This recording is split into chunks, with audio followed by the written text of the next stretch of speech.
Primeramente vamos a presentar a David Efraín Lizari Torpoco, que es abogado, escritor, filósofo, ponente y bibliófilo peruano, que estudió Derecho y Ciencias Políticas en la Universidad Inca Garcilaso de la Vega, graduándose el año 2008. Su tesis para optar el título de abogado, y aquí menciono pues que David es una rara avis, ¿no? Y ahora van a ver por qué, ¿no? El título de su tesis son Orígenes mitológicos del derecho y su repercusión en la actualidad, ¿no? Qué interesante. La misma que el jurado aprobó por unanimidad y con un alto puntaje. Realizó estudios especializados en filosofía, lenguas clásicas latín y griego e historia de las religiones en la Universidad Jesuita Antonio Ruiz de Montoya. Además, cuenta con estudios en la Universidad Pontificia Civil de Lima, especializándose en patrística, doctrinas de la Iglesia naciente y filosofía de la religión.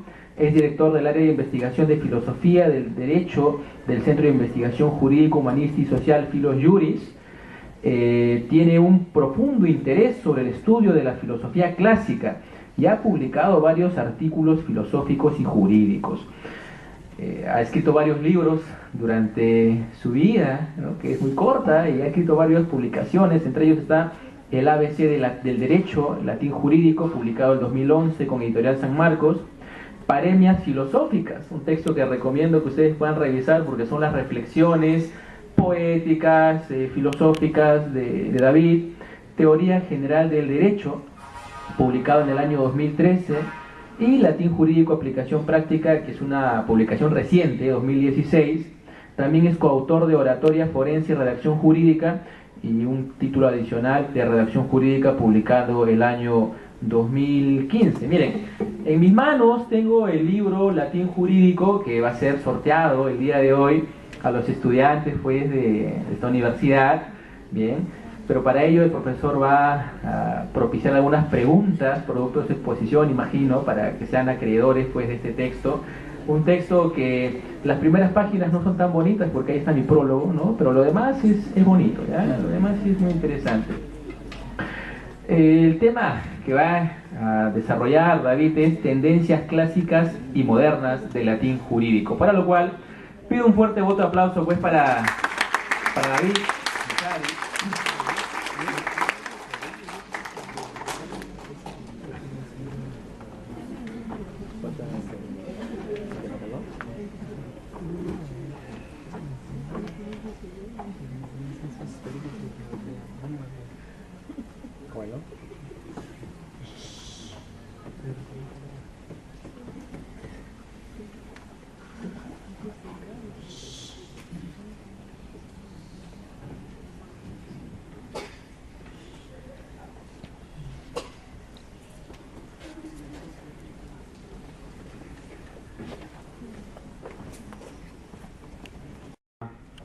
Por una simple y llana razón.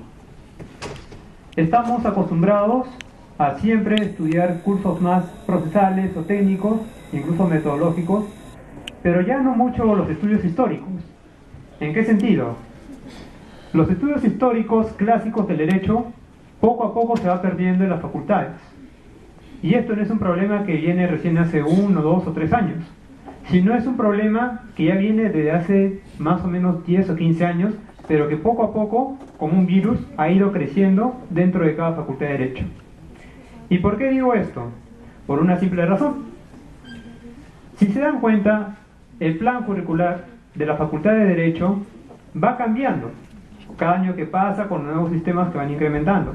Eso sí, pero sucede lo siguiente, que van complementando la currícula con cursos que tienen que ver más con derecho empresarial, derecho mercantil, derecho financiero, derecho bancario, incluso marketing jurídico en algunas universidades, pero van sacando otros cursos de manera muy discreta y sigilosa, como son historia del derecho, sociología jurídica, filosofía del derecho, lógica jurídica y derecho romano.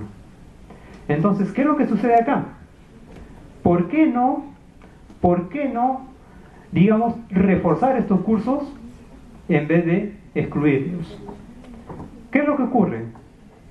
¿Qué es lo que sucede? Simplemente el punto está en que a los alumnos los ven como futuros consumidores. Ya no lo ven como prospectos que puedan transmitir un patrimonio cultural y enriquecedor en el mundo jurídico. Hay facultades de derecho que se preocupan más que los alumnos salgan, egresen y se dediquen solamente a ser esclavos del sistema opresor, del poder judicial o de algún ministerio o de alguna institución. ¿Con qué? ¿Con qué fin o con qué objetivo? Los endiosan, los halagan y le dicen, mira, si tú trabajas en esta entidad vas a tener un buen sueldo. Pero no le dicen que van a ser esclavizados. No le dicen que de lunes a viernes van a tener que marcar tarjeta y que van a tener que estar sometidos bajo el poder de un jefe. Entonces, no les interesan.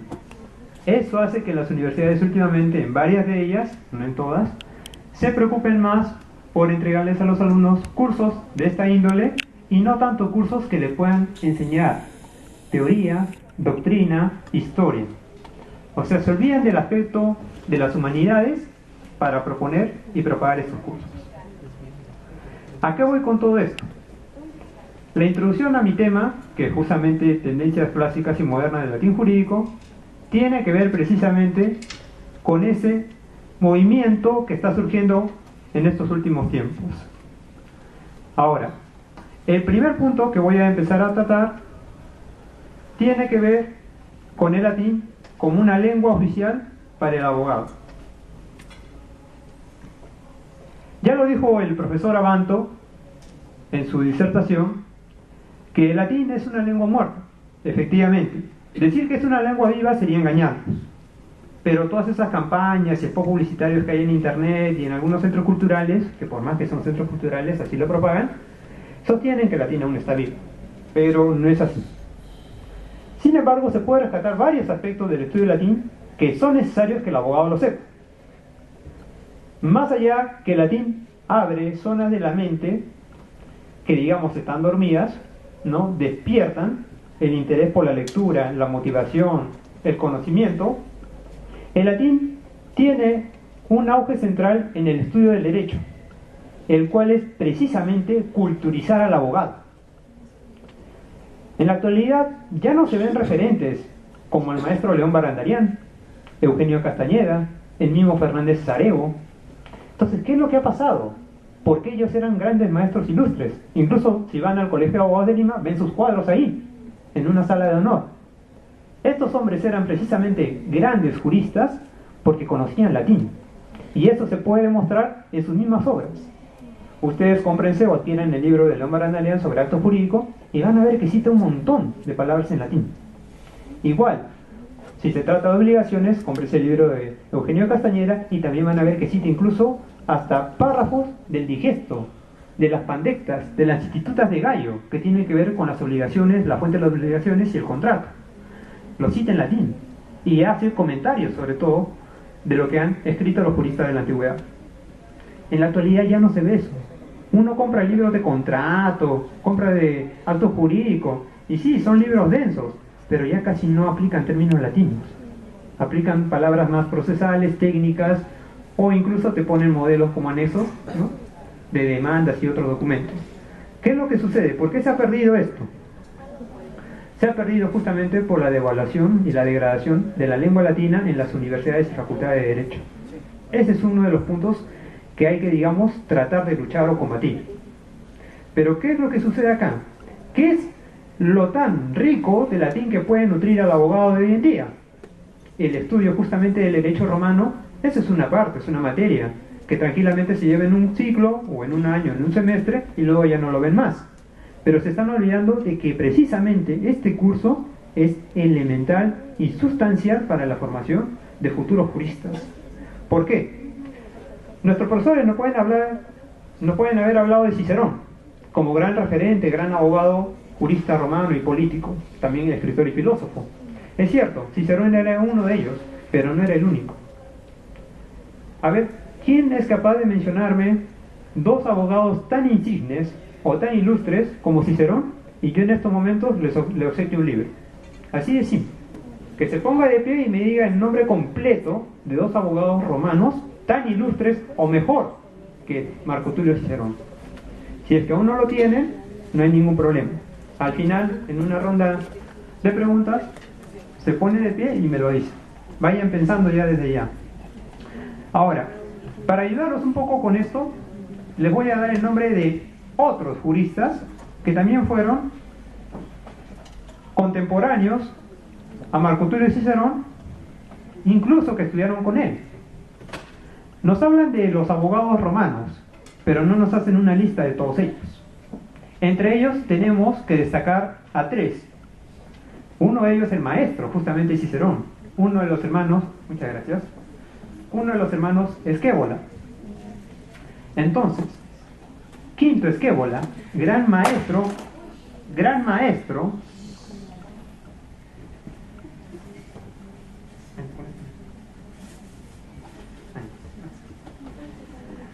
bien, decía, Quinto Esquévola, gran maestro de Cicerón, preparado en gramática, retórica, oratoria, estudió con los griegos, inculcó este arte en su alumno, en su futuro pupilo, cuando Cicerón solamente tenía la edad de 15 años.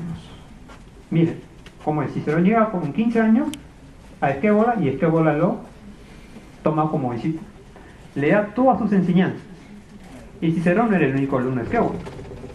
Cicerón compartía aula con tres personajes ilustres. Uno de ellos, estamos por acá, uno de ellos, así era el nombre, Mario el Joven, uno de los juristas y destacados romanos que compartía aula con Cicerón. Otro era Quintus Ático y otro Crato, que era un gran orador, o que fue después un gran orador. Entonces, Cicerón recibió la enseñanza de la abogacía junto con estos ilustres hombres. Pero ¿qué más? Esquévola no solamente los preparaba en jurisprudencia, como antiguamente se llamaban los estudios de derecho en Roma, sino también en el arte de la retórica, el arte de hablar en público. Entonces, la oratoria antigua, ¿no? La vieja escuela. ¿Por qué era importante que los abogados de esa época se prepararan como grandes oradores? Por una sencilla razón. El abogado, la mejor arma que tenía en la antigüedad era la voz. Era cómo defendía al patrocinado en un juicio mediante la oralidad, el discurso. Entonces, el diálogo entre una y más partes. Por eso que en los foros romanos, en las imágenes que ustedes ven, está el abogado, ¿no?, disertando frente a un tribunal romano, a un foro romano o a un grupo de senadores, explicándole las causas del por qué su patrocinado tiene que ser absuelto de un juicio al cual se le está increpando. Entonces, sucede así, que Cicerón, teniendo esta preparación, a sus 17 años, llega recién a tomar su primer caso como abogado. 17 años, ya estaba en el foro romano, debatiendo un caso. Y, por suerte, lo ganó. Decimos por suerte porque el mismo Cicerón en su diálogo reconoce que no estaba muy preparado. Pero reconoció también que no gana el abogado que está mejor preparado. No gana un juicio el abogado que conozca más, sino que la técnica para ganar un juicio está en la argumentación. Cicerón dice, el abogado que desea ganar un juicio no necesita estudiar mucho, sino solamente argumentar bien. ¿Y qué significa argumentar bien en la antigua Roma? La palabra argumentar proviene del latín argumentum y argumentare, que tiene la raíz ARG, de la palabra argento, que significa plata. Para Cicerón, argumentar bien era dejar algo tan brillante o tan limpio como la plata. Ese era un buen argumento. Entonces, en base a esa técnica, él pudo ganar todos los casos que empezó a llevar. Defendió a Murena, defendió a Sila, defendió a Catalino, defendió también a Quinto Rocio y a muchos más. Entonces, de este modo, Cicerón empieza a hacerse una buena carrera como abogado. Más adelante empieza a escribir sus obras, ya con el paso de los años, y lo hace en un latín elegante. Ahí viene el interés del por qué hoy en día es necesario aprender latín. Porque cuando uno lee una obra ya traducida, puede inducir en error, porque uno no sabe si el traductor de la obra lo ha hecho bien. Uno se puede confiar a ciegas, Pero ¿cómo sé realmente que Cicerón quiso decir esas palabras en su libro? ¿Cómo sé que el traductor no me está engañando, ¿no? O como decía San Jerónimo, ¿no? Todo traductor en el fondo es un traidor. Entonces debemos tener cuidado con eso. Al igual que en inglés. Ustedes escuchan una canción en inglés y a veces sin saber inglés cantan cualquier cosa. O hablan y repiten palabras, ¿no? Así como Tongo. Entonces se van a ver, claro, en un dilema totalmente negativo. Eso no debe suceder, mucho menos sabiendo que ustedes van a ser los futuros abogados del país. Tienen que leer al personaje, al jurista romano, al autor, en su idioma original. Pero profesor, un momento, yo no sé latín. Empiecen a estudiar. Ahora hay un montón de métodos, incluso recursos autodidactas. Desde casa, así como pueden estudiar lecciones de inglés por YouTube u otros canales, hay también cómo estudiar latín desde cero. Los materiales están en PDF, como también comentaba el profesor Abant. Libros, cualquier cantidad.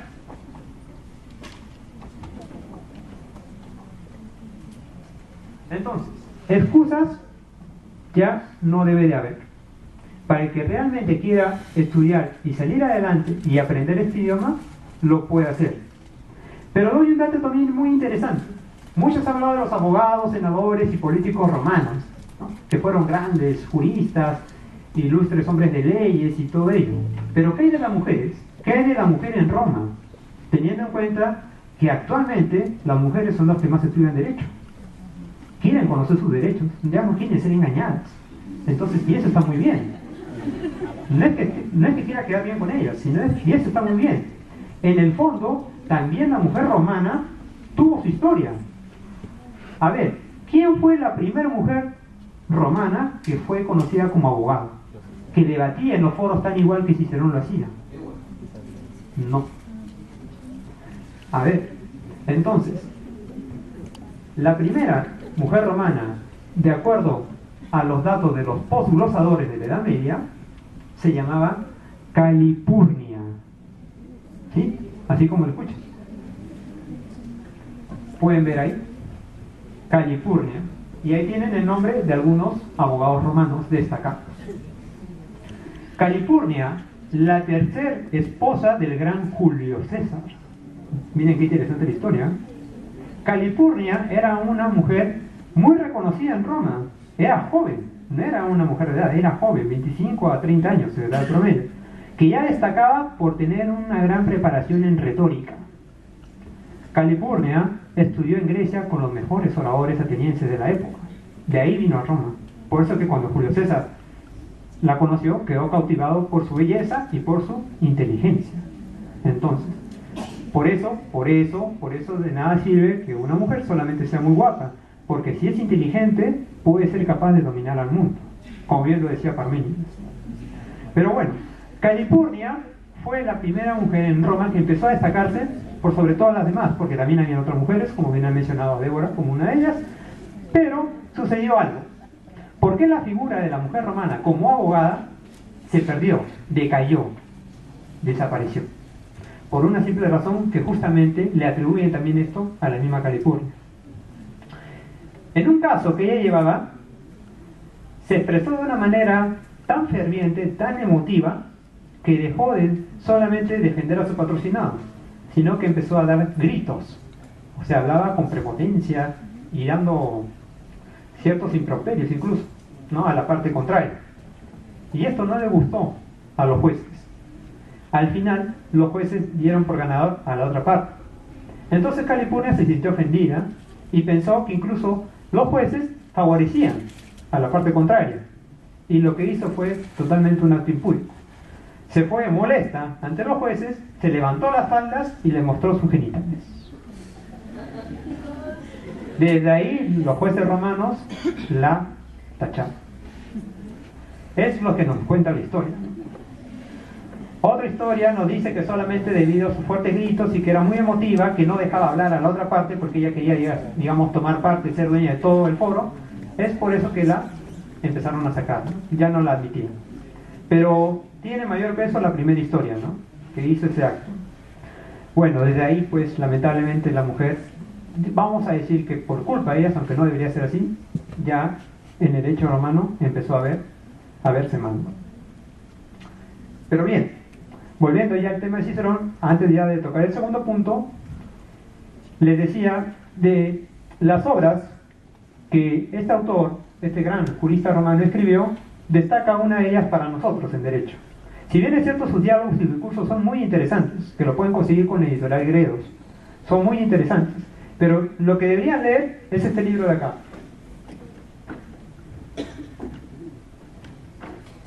Se llama De Legibus, que quiere decir sobre las leyes.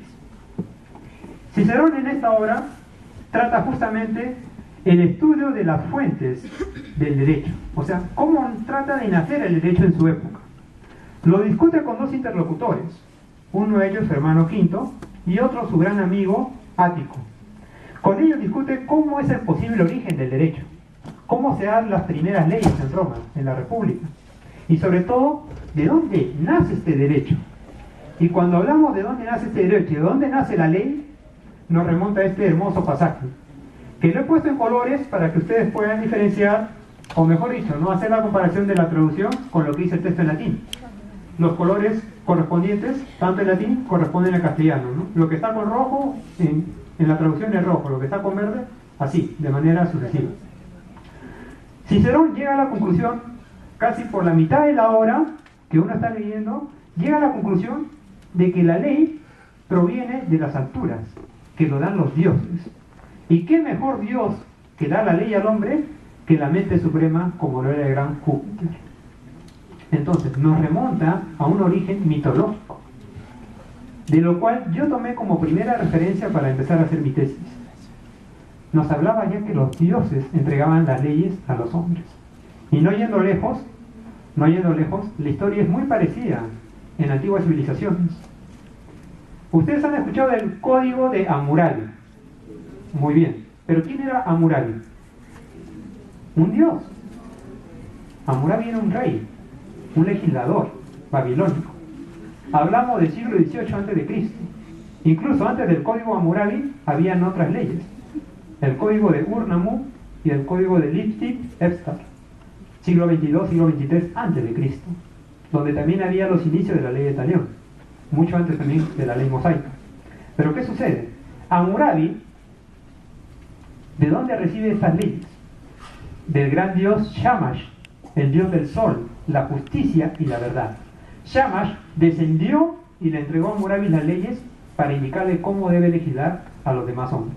Hammurabi lo recibe, lo recoge y lo empieza a promover, a difundir esta ley. En el antiguo Egipto, lo mismo. Los sacerdotes egipcios le decían al faraón que él, al ser hijo de los dioses o de Dios, tenía que recibir la máxima ley de la diosa de la verdad y la justicia llamada Maat en los egipcios, y que Maat era la única que podía entregar las leyes a los sacerdotes y al faraón para que ellos puedan difundirla y enseñar a los demás hombres. En Grecia, el rey Minos de Creta tenía que subir a una montaña cada 9 años a recibir las leyes del dios Zeus, que era su padre. Entonces, en la India, Manu, el primer hombre, también se iba a una montaña a recibir la indicación del dios Brahma, que le daba las leyes. No yendo lejos, que Moisés también no tuvo que subir a una montaña y recibir de Dios los 10 mandamientos. Analogías, parecidos, paralelismos, historias más antiguas, historias más recientes, pero tienen siempre el mismo enfoque, el mismo fondo, ¿no? Un Dios da las leyes a los hombres. ¿Y por qué este enfoque? ¿Por qué el enfoque que un Dios tiene que otorgar leyes a los hombres? Por una simple y llana razón.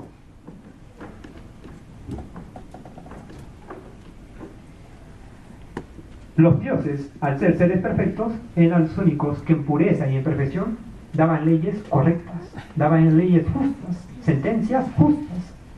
El hombre imperfecto no podría crear algo así, solamente los dioses. Los griegos tenían una representación muy gráfica, que después los romanos la cogieron. Veían a la diosa Dike, para los griegos, hija de Zeus, que era la diosa del derecho, acudiendo a su padre, Zeus o Júpiter para los romanos, y decirle que los hombres en la tierra se están portando mal, que merecen un castigo, pero también merecen una reforma. Ella no quiere castigarlos, o sea, no quiere matarlos. Ella quiere enseñar a que estos hombres actúen bien. Zeus o Júpiter le decía, hija, anda y llévales el derecho, para que ellos puedan saber cómo comportarse.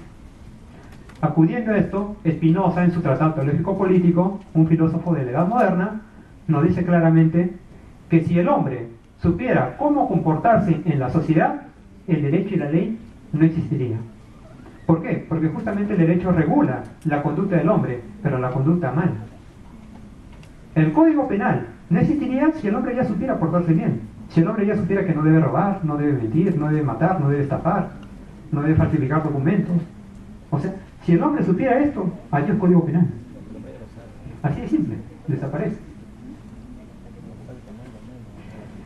En la antigua Roma habían textos, más allá de las obras de los grandes juristas, textos que marcaron un hito y sobre todo una nueva tendencia en el estudio del derecho clásico.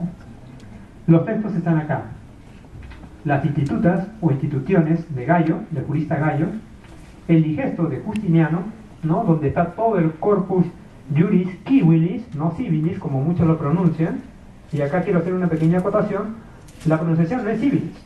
Si ustedes han escuchado que su profesor en alguna vez dijo corpus juris civilis, bueno, es porque su profesor no sabía latín, así de simple. Claro, es como decir, en inglés la palabra derecho se escribe rig, pero no se pronuncia rig, ¿sí o no? O si no, se escribe law, pero no se pronuncia law, ¿no? Tú no dices el common law, ¿no? Entonces, igual, me dicen, no, rig. Lo mismo, si uno no sabe inglés va a pronunciar de esa manera, pero si uno sabe, dice right, low, empieza la diferencia. En latín igual, no es corpus juris civilis, es corpus juris civilis. ¿Por qué esto? Porque la C para los latinos, para los romanos se pronunciaba como K de kilo. Y la U era, o la V era como la W, el sonido de la W, ¿no? Como cuando dices water, ¿no? Entonces igualito. Por eso es civilis, no es civilis. Así que desde ahora en adelante, cada vez que lean corpus juris civilis, léanlo correctamente. Y ya no van a parecer ignorantes. Disculpando la falencia del caso. La palabra ignorante tampoco no tiene nada malo, tiene su raíz de la palabra ignorantia. ¿Ignorantia qué es? Ignoto, aquel que desconoce algo. Simple, no es un insulto, no es algo despectivo, así que no hay ningún problema. Otras obras de la antigüedad que también marcaron gran acogida fueron las instituciones de Florentino, Juliano, Ulpiano y Paulo. Lamentablemente obras que fueron desaparecidas o perdidas en el tiempo. Y por último, el Codices Antiquus Romanorum. ¿Qué significa? Código de los antiguos romanos. La palabra Romanorum, ¿no?, es un genitivo. Pero bueno, entrar en detalles ya es un tema que no corresponde ahora. Sin embargo, la palabra que está ahí, Romanorum, implica de los romanos, no en el sentido de los ciudadanos, sino de los más poderosos, o sea, de los que elaboraban la ley. Esa es la gran, digamos, el gran aporte que juristas nobles del pasado dejaron hasta el día de hoy y siguen siendo estudiados. La Biblia para el abogado no es la Constitución, en realidad debe ser el Corpus Juris Civilis, porque ahí están todas las normas desde la antigüedad que iban a regular hasta los procesos civiles, procesos laborales, procesos administrativos en la actualidad. Si uno no sabe esas fuentes, puede encontrarlas ahí. Pero eso sí, los volúmenes, que están también para descargarlos por internet y tranquilamente lo pueden imprimir, pero los volúmenes son muy densos. Cada tomo del digesto contiene aproximadamente 1500 a 2000 páginas y son 6 tomos. O sea, imagínense cuánto van a imprimir, y en A4. O sea, ni siquiera para hacerlo reducido. Bien, con eso se termina la primera etapa. La segunda etapa de los estudios de latín empiezan a partir de la Edad Media. ¿Con qué jurista de trasfondo? Siglo XI, siglo XII, con el gran jurista Irnerio y la escuela de Bolonia. Los glosadores y los posglosadores entran a escena. Ellos rescatan todas las obras de los antiguos juristas romanos para estudiarlas, analizarlas y hacer nuevos comentarios. Como hoy en día, uno compra la Constitución Política, pero solamente están los artículos. O compra el Código Civil, el Código Procesal Civil y están los artículos. Pero cuando uno compra el Código Procesal Civil comentado por Marianela Ledesma, es otra cosa. La Constitución Política comentado por Raúl Chanamé Orben, es otra cosa. O sea, ¿qué está diciendo el texto? Que cada artículo está siendo comentado por el autor o por el jurista correspondiente. A cada artículo le hace una exégesis, una hermenéutica y te explica en qué consiste esa norma. En la antigüedad, los glosadores y los posglosadores se encargaron de recoger las obras de los antiguos juristas y hacerle comentarios a su época. Desde ahí viene esta tendencia. Pero algo más. Hirmerio no trabajaba solo. Tenía 4 discípulos que trabajaban con él, los cuales eran Martino, Hugo, Jacobo y el gran y conocido, o desconocido quizá para muchos, Búlgaro, de los cuales Hirmerio tenía gran aprecio por todos sus discípulos, pero los 4 de acá eran los mejores, los que le ayudaban a él a hacer los comentarios de los antiguos escritos romanos. Pero destacaron 2, porque Hirmerio antes de morir tenía que elegir a un sucesor. Esta tradición de que un maestro elige a un sucesor, el Magister Artrium, elige a otro para que le delegue y deje todas sus enseñanzas y éste siga profesando su escuela, la recogió de una tradición griega antigua, que la vemos en Aristóteles. Cuando Aristóteles estaba a punto de morir, no solamente estaba en su lecho de muerte su familia, su esposa o sus hijos, sino también estaban 2 discípulos de entre los 24 que él mandó a llamar, de su liceo. Los 2 discípulos eran los 2 mejores, Teofrasto y Aristóxeno, que para muchos debe ser desconocido estos nombres, pero eran los mejores.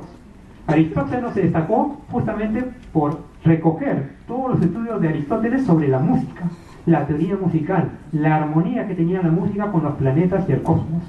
Mientras que Teofrasto se encargó de recopilar todas las cuestiones y los tratados de lógica del gran maestro Aristóteles. Aristóteles al final escogió a Teofrasto. Y la historia nos cuenta que cuando Aristóteles escoge a Teofrasto, antes de morir, porque ya era lo último que decía, Aristóteles se amarga, lanza un insulto contra Teofrasto y se va muy ofendido a formar su propia escuela. Se quedó picón, porque en realidad todos daban por aceptado que Aristóteles iba a ser el sucesor, ya que la historia también demuestra que era un poco más de nivel que el mismo Teofrasto. ¿Por qué Aristóteles habrá elegido a Teofrasto? No lo sabemos, pero hay algunos escritores que dicen que Aristóteles a Teofrasto lo veía muy hermoso y muy bello, ¿no? Entonces, no sabemos qué habrá pasado, ¿no? Como era griego tenía sus salvedades, ¿no? Pero bueno, Hirmerio tenía que escoger también a uno, y por más que a Búlgarus lo denominó Vulgarus os Aureum, que significa búlgaro, el de la voz o el de la boca de oro, el pico de oro, eligió a Jacobo y no a Búlgaro. Pero Búlgaro fue el artífice, o mejor dicho, el primer jurista de la Edad Media que hizo algo que ni siquiera el mismo Jacobo, Hugo o Martino pudo lograr hacer. Escribió una obra llamada Summa de Judicis. ¿Qué quiere decir Summa de Judicis? Esta obra contiene pasajes muy interesantes. La obra es pequeña, porque los antiguos libelos, o los antiguos libros escritos en latín, eran libros pequeños. Esto era un libro, en el siglo XI, siglo XII. Así como lo ven. Nada de esos tratados de 3, 4 tomos, ¿no? Esto era suficiente para aprender el derecho. Pero ¿qué sucede? En esta obra, el Summa de Judicis, que trabajan preposiciones muy interesantes sobre el derecho procesal, hay una que destaca y merece ser estudiada por todos nosotros, que ha sido citada solamente ese pequeño párrafo, ese pequeño extracto de la obra para futuras disertaciones procesalistas en la época actual, la cual la pueden ver ahí. Es más, lo esbozan como un principio del derecho procesal. ¿Y por qué Búlgaro habrá escrito eso? Qué interesante tiene este texto, que para empezar uno dice, bueno, yo no conozco latín, no sé qué estará diciendo ahí, ¿no? No hay ningún problema. Ahí tienen la traducción. Esta obra se destaca porque Búlgaro es el primer jurista de la Edad Media que asienta las bases o los pilares del proceso civil. La teoría del proceso que hemos estudiado en la facultad, o el mismo Derecho Procesal Civil 1, está acá, resumido en ese epígrafe. Búlgaro nos indica que en un juicio no tiene que haber varios abogados, no tiene que haber varios jueces, no tiene que haber varios fiscales, solamente tiene que haber un juez y 2 partes, el demandado y el demandante. Y el juez es el que debe da la sentencia, la solución final al conflicto o al problema. Nada más. El triangulito, juez y las partes. Juez, demandado y demandante. Es todo. Esta fue la cuna del derecho procesal civil, o mejor dicho, de la teoría del derecho procesal civil, de la cual hoy en día muchos siguen recogiendo esta premisa. Entonces, esa es la importancia que da Búlgaro. Lamentablemente, esta obra completa, en la actualidad, no tiene traducción al castellano, ni siquiera en inglés o en otro idioma. Hay pequeñas partes traducidas, pero aún nadie ha podido publicarla de manera completa y explicando punto por punto cada preposición, por más que son pocas, son 24 preposiciones, nada más. Sería interesante que alguien en un futuro lo trabaje en ello y pueda, obviamente, mostrar, digamos, ¿no?, al mundo el aporte que Búlgaro y otros juristas de su época tuvieron.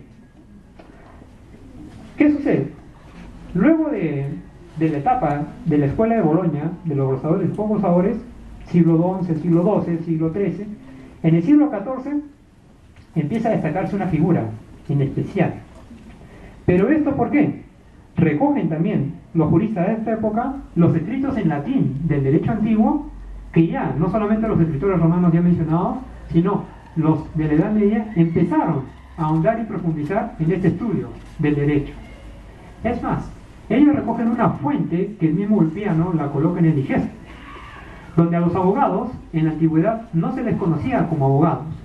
En el derecho primitivo, en el derecho quiritario, no se les conocía como abogados, sino como sacerdotes. O sea, un abogado no era un abogado, era un sacerdote, y hay que atenderlo con todo lo que el sacerdote amerita. Haciendo un punto aparte, pero tocando la misma figura de sacerdote, hay una anécdota muy bonita en la vida de un jurista, escritor y político, que también fue un romano, llamado Lucio Apuleyo.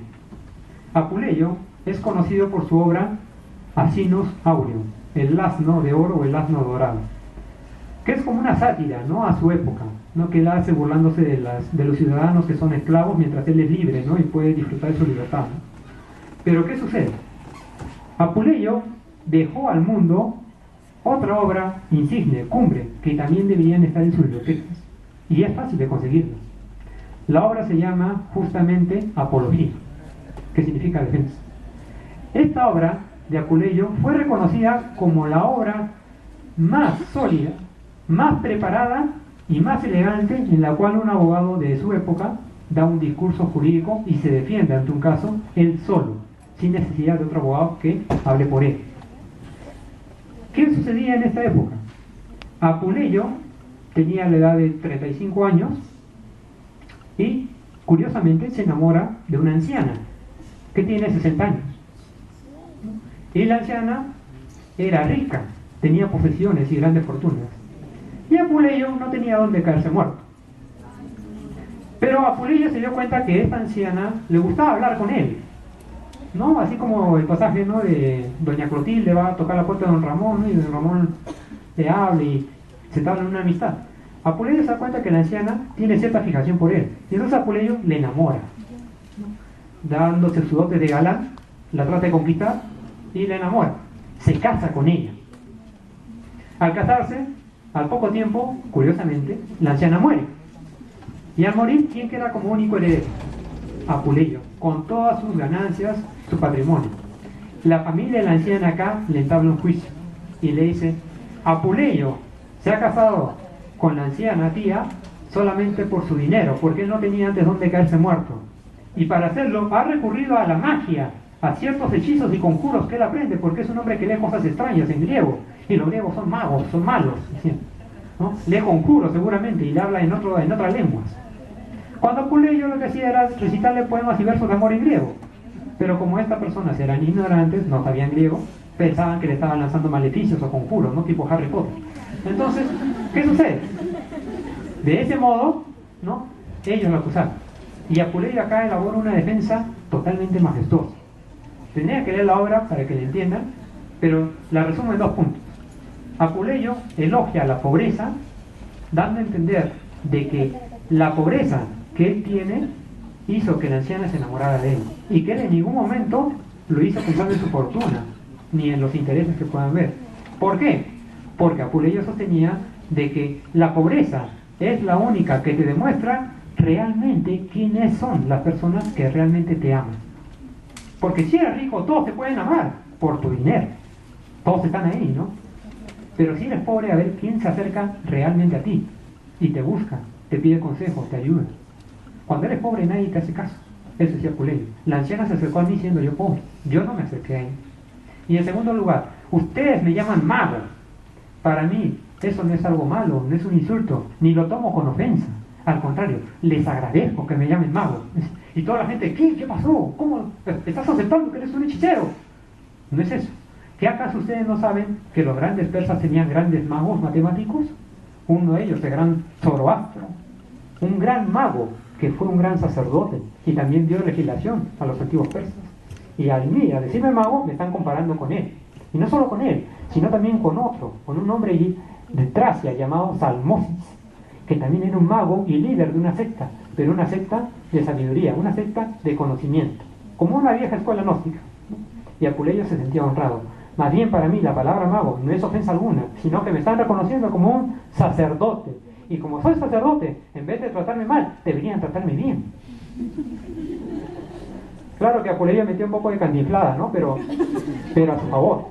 Entonces, como las personas no tenían mucho conocimiento de lo que él hablaba, y hablaba muchas más cosas, los jueces al toque lo dejaron libre. No, este hombre tiene toda la razón, más bien nos ha ilustrado con todo lo que he hecho, ¿no? Con todo lo que he dicho en su defensa. Y lo dejaron libre. Pero entonces, la fuente radica acá. Se llamaban sacerdotes porque legislaban, guiaban a las personas, conducían, no solo en leyes, sino en conducta de vida. Entonces, eso lo pueden encontrar también en los textos de Búlgaro y en textos de Domiciano Ulpiano. Y ahora sí, ya en la época, ya para ir culminando con el tema, en la época del siglo XIV existía un jurista, o mejor dicho, existió un jurista que fue reconocido como el mejor y más influyente jurista, no de esa época, sino de todos los siglos, el mejor abogado del mundo. Así como algunos dicen, no, el mejor jugador del mundo, Messi, Cristiano Ronaldo, ¿no? Ya, en la época también hacían cada año, ¿no? ¿Quién es el mejor abogado? Y había un hombre que ganaba casi todos los años. O sea, era muy difícil que alguien le gane. Era un conocedor del derecho majestuoso. Se llamaba Bartolo de Sassoferrato. Lo pueden buscar en varios libros de historia del derecho. El mismo autor José Antonio Silva Vallejo, en su libro Historia del Derecho, un libro grande, ahí habla bastante de él. Bartolo de Sassoferrato vivió poco tiempo, no llegó casi ni a los 40 años, porque murió. Pero Bartolo de Sassoferrato, a sus 14 años, ya era abogado. 14 años, ganó Cicerón con 17. A los 14 años, Bartolo de Sassoferrato era capaz de conocer toda la jurisprudencia romana de memoria. No necesitaba ya leer el libro. Es como que te digan, a ver, alumno, usted, ¿qué dice el artículo 1245 del Código Civil? Y usted le diga, dice esto. El artículo 2300, esto. El artículo 3000, esto. Uno como que, alumno, mejor usted de la clase y yo me retiro. Entonces, sucede igual. Los profesores le preguntaban a Bartolo de Sassoferrato, alumno, respóndame, ¿qué significa el derecho que Justiniano prevaleció en su obra? Bartolo daba su discurso. ¿Quién fue Cicerón? Se lo decían. ¿Quién fue Catón? ¿Cuántos discursos escribió Hortensio? Se lo decían. ¿Quién fue Clodio? Se lo decían. ¿Qué nos dice la Instituta de Gallo? Se lo decían. Respondía todo. O sea, era un hombre que casi no se equivocaba en nada. Por su alta preparación. El secreto de Bartolo de Sassoferrato para aprender derecho en su época y ser el mejor era recurrir a la vieja escuela, a la escuela clásica, donde el abogado no solamente era preparado en cuestiones legales, sino también en filosofía, en historia y en sociología, en humanidades. Cicerón dice eso también en uno de sus libros, en los diálogos del orador, en el libro 1, cuando dice que el buen orador debe ser preparado primero en filosofía, en humanidades, antes que en las leyes. Solamente así podrá ser un buen abogado. Entonces, Bartolo de Sassoferrato tenía toda esta preparación, todo este bagaje cultural, y no solamente lo conocía de manera teórica, sino en la praxis diaria. De tal modo que Bartolo de Sassoferrato pasó a ser insigne en el derecho privado común y también en el derecho constitucional de su época, que ya estaba empezando a esbozarse. No como ahora lo conocemos así con la palabra derecho constitucional, sino una especie de derecho constitucional al conocer la ley principal de cada Estado en su momento. Pero ¿qué sucede? Bartolo Sofferrato tenía un maestro que obviamente, al igual que muchos juristas lo tuvieron, también lo preparó muy bien. Nada más y nada menos que Sino de Pistoia. ¿Y quién es Sino de Pistoia? No hemos escuchado nunca de él, pues ahora van a escuchar. Sino de Pistoia es el mejor amigo de Dante Alighieri, y creo que ya todos saben quién fue Dante Alighieri, la Divina Comedia. Sino de Pistoia era su mejor amigo, o sea, todos los días conversaba con Dante, ¿no? Y él era preparado también en leyes, fue uno de los mejores, y él tomó como discípulo a Bartolo, siendo tan solo Bartolo de 11 años, por eso que a los 14 ya fue abogado. Lo preparó tal como debe ser. Sino de Pistoia enseñó en las mejores universidades de Italia, ahí fue donde conoció a Bartolo. Es más, Bartolo llegó a ser tan grande que tiene un tratado sobre la génesis o el origen del derecho de marcas. Para los que están interesados en algún momento sustentar una tesis sobre propiedad intelectual o patentes, marcas, registros, acá tienen un antecedente histórico muy bueno que merece ser explotado. En el marco histórico pueden colocar la historia de Bartolo y su obra De Insignis et Armis, que tiene que ver con el derecho de marcas. Era tan bueno en su época que tras su muerte todos sus seguidores, sus juristas, sus alumnos decían la siguiente frase: Nemo bonus jurista nisi sit bartolista. ¿Qué significa? Nadie es buen jurista si no es bartolista, o en otras palabras, si no es como Bartolo. O sea, reconociéndole lo gran jurista, lo gran profesional, el gran baluarte que tenían en la antigua vieja escuela de derecho. Entonces, señores, así como hemos visto estos grandes hombres, estos hombres insignes, ¿cuál sería el mensaje o el consejo final para estudiar hoy en día, o aprender, mejor dicho, el latín jurídico? Precisamente el mensaje que yo les dejaría a ustedes, más que motivarlos, es invitarlos a que desde ya se preparen por el latín, a que desde ya, si no saben nada de latín, empiecen por investigar.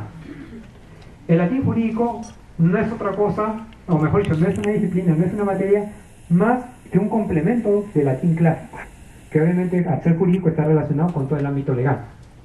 Pero para llegar a estudiar el latín jurídico, tienen que saber primero el latín clásico. ¿Y por qué esto? Porque si no conocen el latín clásico, entonces muy difícil que lean obras como la de Búlgaros, como la de Cicerón, las Institutas de Gallo y otros, y solamente se dejen llevar por lo que el profesor le dice en clase. Y Descartes, cuando estudió en la FG, tenía algo bien en claro: que si bien mis maestros saben demasiado, allá en Francia, yo dudo de todo lo que ellos me dicen, porque yo quiero investigar por mí mismo si lo que me están diciendo es correcto o no. Descartes cuenta que no le gustaba el griego, pero cuando su maestro le hablaban de Aristóteles como el filósofo, ¿no?, o de Platón, y les hablaban en griego y les mostraban las obras en griego, como ellos no sabían, el maestro decía una traducción y todos los alumnos amén, ¿no? Pero él decía, no, pero ya, yo no sé griego, pero voy a aprender para ver si de verdad, pues, Platón dice esto, Aristóteles dice, y se daba cuenta que muchas veces no. Los maestros decían a su conveniencia las cosas que ellos querían, y no lo que realmente el filósofo decía. Ahí se dio cuenta. Con más ganas aprendía latín, griego y otras lenguas antiguas. Entonces, lo mismo sucede con el latín.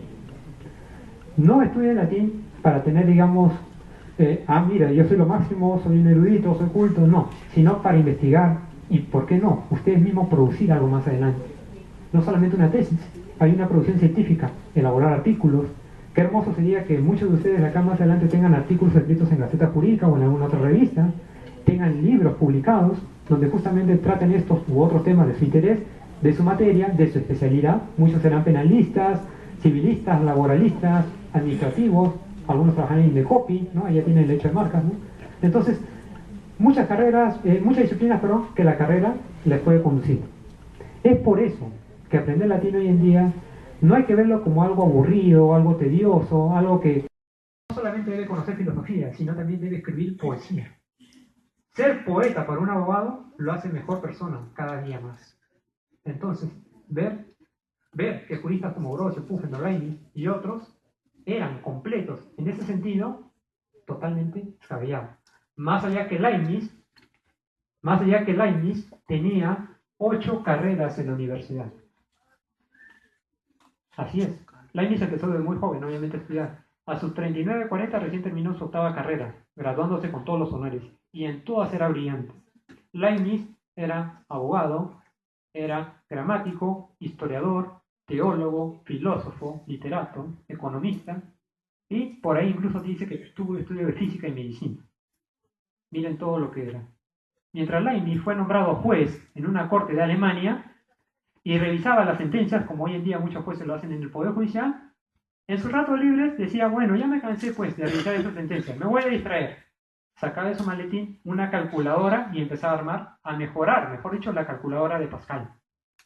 Leibniz fue el primero que hizo la calculadora científica para su época. Pascal la calculadora tradicional, pero Leibniz hizo algo más que Pascal. O sea, era juez, pero estaba construyendo una calculadora. Es como que ustedes en su rato libre no construyen una laptop, ¿no? O hagan un invento así peculiar. Entonces, ¿no? Mientras están estudiando Derecho, ¿no? Entonces, miren el intelecto de este hombre. Por eso era conocido como el nuevo Sócrates o el mejor de los mejores. Para ser lo que en griego, como el rey Agamenón de la Ilíada, ¿no? Se decía, ¿no? El rey de reyes. En este caso, el mejor sería el mejor de los mejores, era Leibniz, quien tuvo una disputa justamente con Pufendorf. Así se encontraron en un debate en una universidad, donde Pufendorf disertó sobre el derecho civil para su época. Leibniz salió, mientras Pufendorf se demoró como 3-4 horas, Leibniz en media hora dijo todo lo que hizo Pufendorf y mejor. Al final, se acercó a Pufendorf y le dijo, tú, de filósofo, tienes muy poco, y de jurista también. Poco jurista, nada filósofo. Y con eso lo mató a Pufendorf.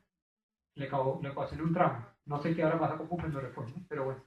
El caso es que Leibniz se dio cuenta de que hay buenos abogados en su época, pero puede ser el mejor si te preparas de manera correcta y adecuada.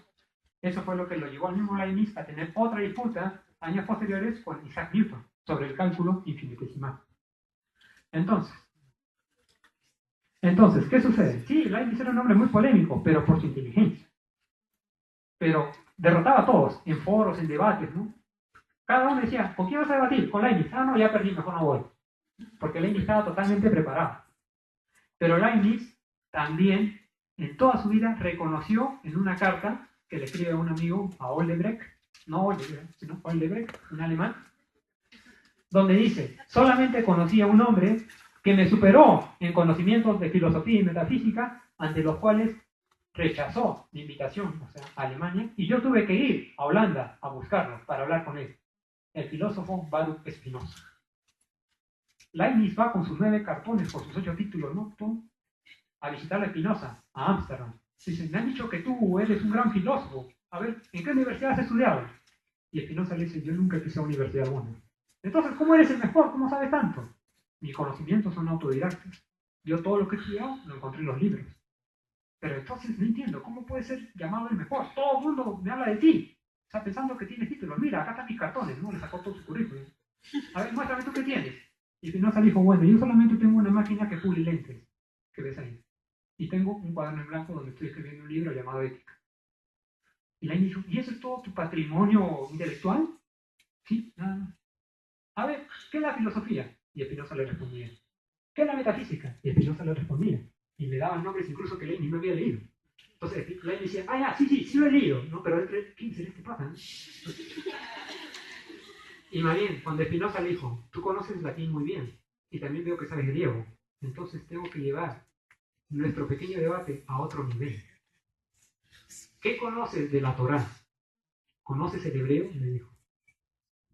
Ya que eres teólogo, debes haber estudiado hebreo. Cuéntame, ¿qué es Dios? Le dice Spinoza. ¿Existe Dios realmente?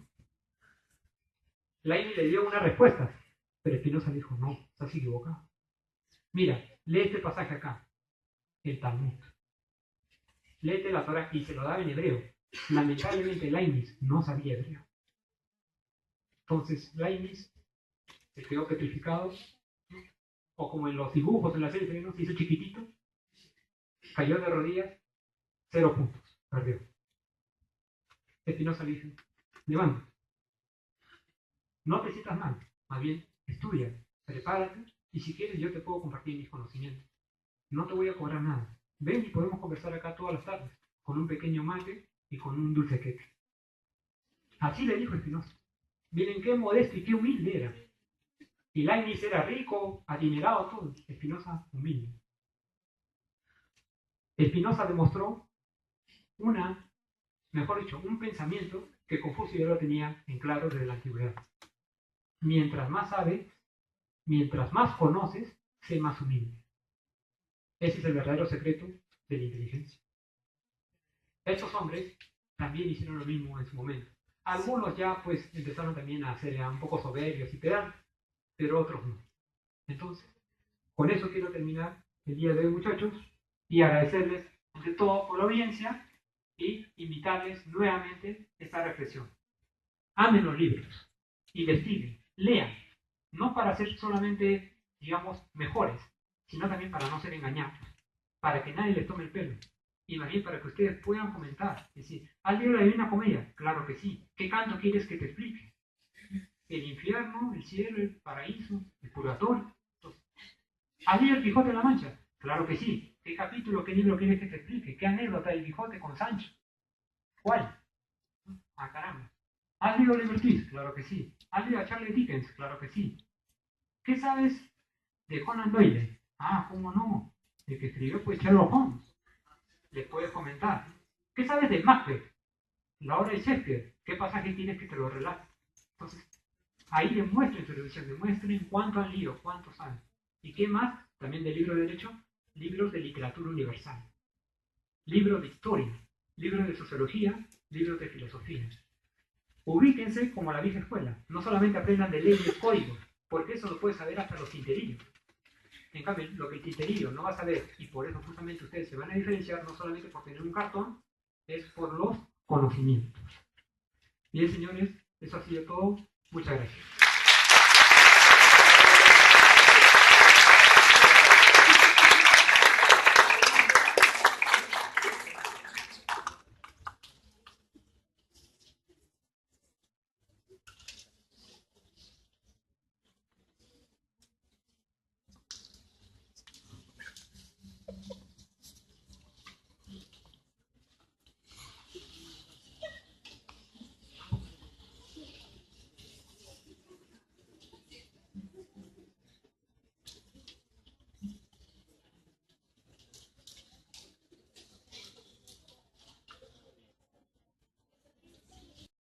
Agradecer a los ponentes el día de hoy, al profesor Misari, al profesor Abanto, por esta tarde que en realidad, al mostrarnos, al compartir con nosotros su conocimiento, su experiencia, su investigación, creo que nos ha servido también para, como se dice, ¿no?